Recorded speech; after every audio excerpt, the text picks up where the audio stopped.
Assalamualaikum warahmatullahi wabarakatuh. Waalaikumsalam warahmatullahi Kaki. wabarakatuh.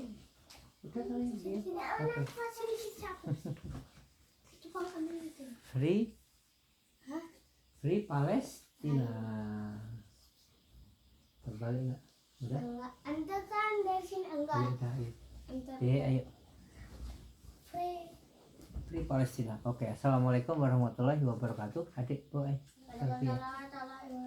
Oke, alhamdulillahirobbilalamin wa syukurillah wa nikmatillah la haula wala quwata illa billahil aliyil azim. Alhamdulillahirobbilalamin. Alhamdulillah hari ini adalah hari Sabtu. Iya. Ya. Besok hari Senin siapa yang ujian? Jadi sini. Oke, hari ini insyaallah malam ini ayah akan melanjutkan cerita bagaimana tentang kisah teladan Islam Keberanian Rasulullah dan Khulafaur Rasyidin. Insyaallah ayah akan membahas bagaimana kemarin kan udah itu ayah membahas bagaimana Umar bin Khattab masuk Islam. Ya kan, Umar bin Khattab masuk Islam gara-gara mendengar surah Fatimah dan suaminya Zaid itu membaca surah At-Toha.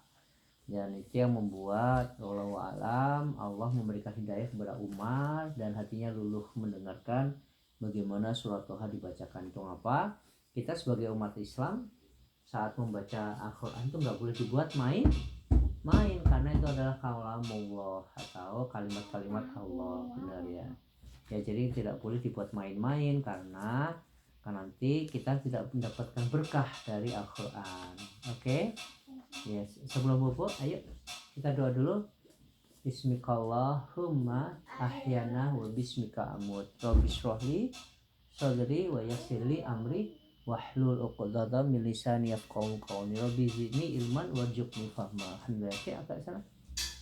Oke. Dah. A'udzubillahi minasyaitonir rajim. Bismillahirrahmanirrahim. Keberanian Umar. Oke, siapa tuh? Macet ini punya Mbak aku. Keberanian Umar. Kekejaman kaum kafir Quraisy pada masa awal dakwah Islam membuat kaum muslimin di Mekah begitu tersiksa. Mereka selalu dihantui rasa takut sehingga tidak bisa hidup dengan nyaman. Akhirnya Rasulullah berdasarkan petunjuk dari Allah Subhanahu wa taala meminta mereka untuk berhijrah ke Madinah dan tinggal di sana untuk sementara waktu. Di kota itu mereka bisa memenangkan diri. Kalau sudah tenang, sewaktu-waktu mereka bisa kembali ke kampung halaman dan tinggal lagi di Mekah. Sebagian besar kaum muslimin hijrah ke Mekah dengan sembunyi-sembunyi. Kalau tidak begitu, hidup mereka bisa terancam. Syukurlah mereka yang sudah hijrah berhasil tiba di Madinah dengan selamat. Sementara yang belum masih terus mempersiapkan diri sambil menunggu giliran. Mereka memang sengaja hijrah bergantian supaya tidak terlalu mencolok. Pada suatu hari, giliran Umar untuk hijrah ke Madinah bersama dengan beberapa muslim lainnya. Ia keluar dari rumah selepas siang, lalu langsung menuju Ka'bah. Ia melakukan tawaf 7 kali, lalu sholat 2 rakaat, baru setelah itu ia berangkat ke Madinah. Namun hal ini dilakukannya dengan terang-terangan. Wahai orang-orang kafir Quraisy, Umar berkata gitu. Hari ini aku akan hijrah ke Madinah. Barang siapa yang ingin para ibu kehilangan anaknya, atau anak-anak menjadi yatim, atau para istri menjadi janda, temuilah aku di belakang lembah. Serta seru Umar dengan suara yang sangat lantang. Kenapa seperti itu? Karena Umar terkenal sangat pemberani. Umar sudah mempersiapkan diri apabila ada kaum kafir yang tidak menghalanginya berhijrah.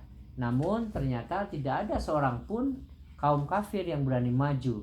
Mereka takut dengan jagoan Muslim yang begitu gagah, kuat dan berani. Akhirnya mereka pun membiarkan Umar hijrah ke Madinah bersama dengan 20 warga Mekah Muslim lainnya. Alhamdulillah, di bagian keberanian Umar bin Khattab memang terkenal sebagai sahabat yang garang dan gagah berani. Kita bisa meneladaninya dengan berani menghadapi masalah apapun. Apabila kita merasa takut, berdoalah kepada Allah Subhanahu wa taala, niscaya Allah akan memberikan keberanian untuk kita. Alhamdulillahirobbilalamin. Lagi? Oke. Udah. Selanjutnya dikit kok ya. Selanjutnya ini kita mendermakan harta. Jangan lupa Free Palestine. Yuk, Free Palestine. Udah. Free Palestine. Mendermakan harta. Ini adalah cerita yang pernah disampaikan oleh Umar bin Khattab. Rasulullah memerintahkan kita untuk menginfakkan sebagian harta kita sesuai dengan jumlah kekayaan yang kita miliki. Aku berkata kepada diriku sendiri, hari ini aku akan mengalahkan Abu Bakar Maksudnya? dalam berderma. Jika aku harus bersaing dengannya suatu waktu, kemudian aku membawa separuh harta kekayaanku dan menyisihkan sisanya untuk keperluan keluargaku. Rasulullah bertanya kepadaku, adakah yang kau sisihkan untuk keluargamu? Aku menjawab, ada, jumlahnya sama dengan yang aku dermakan. Tidak lama kemudian Abu Bakar datang sambil membawa seluruh harta kekayaannya dan menyumbangkannya lewat Rasulullah. Aku kaget, bagaimana nanti Abu Bakar menghidupi dirinya dan keluarganya tanpa harta kekayaan. Rasulullah pun bertanya kepada Abu Bakar, wahai Abu Bakar, berapa yang engkau sisihkan untuk keluargamu? Abu Bakar menjawab, aku mempunyai Allah dan Rasulnya.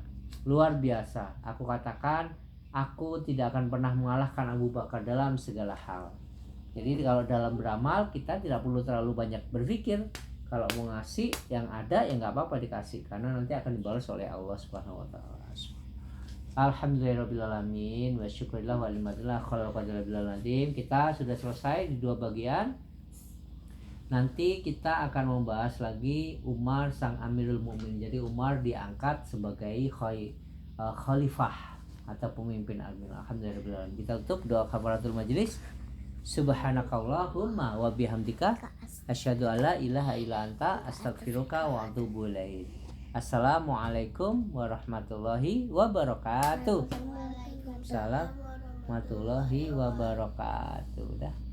Save Palestine. Kita doakan untuk Palestine. Free Palestine. Free Palestine. Ya. Free Palestine.